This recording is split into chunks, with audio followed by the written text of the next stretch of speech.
Mga ka-squad, napansin nyo ba yung problema natin sa ranked games? Parang ang hilig-hilig ng lahat maging marksman or assassin. Wala nang naglalaro ng tank.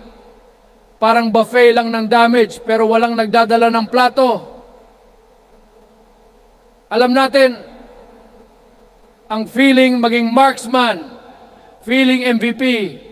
Pero hello, ang team natin parang papel na sobrang nipis. Walang nag-a-absorb ng damage. Parang naglalaro tayo ng taguan ng bullet sa gitna ng laban. Kaya mga kapatid, let's be team players. Hindi lahat pwedeng maging superstar. May mga panahon na kailangan natin ng tank, yung tipong siya yung sasalo sa inaasahan nating suntok ng kalaban. Kaya, wag puro marksman, isipin din natin ang kaligtasan ng team. Let's give our team the shield it deserves. Hindi yung parang baso na pwedeng mabasag sa unang laban. Maging magaan sa puso, magtank para sa team at para sa bayan. Sa Mobile Legends, parang roller coaster ang buhay ng mga tank. Nakakaawa minsan kahit malakas sa tank, sensitive pa rin ang feelings.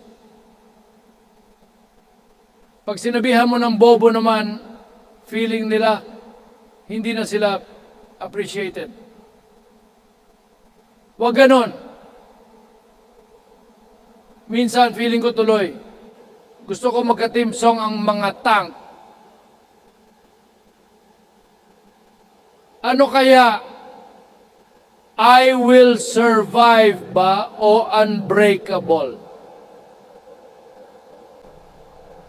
Pero seriously, sa hirap at ginhawa, andyan sila, matibay at loyal, parang ka-MVP na laging naka-support role. Kaya sa susunod na laro ng Mobile Legends at makakita ka ng tank sa iyong koponan, huwag mo silang ituring na parang luma ng balita. Yakapin mo sila, kilalanin mo sila.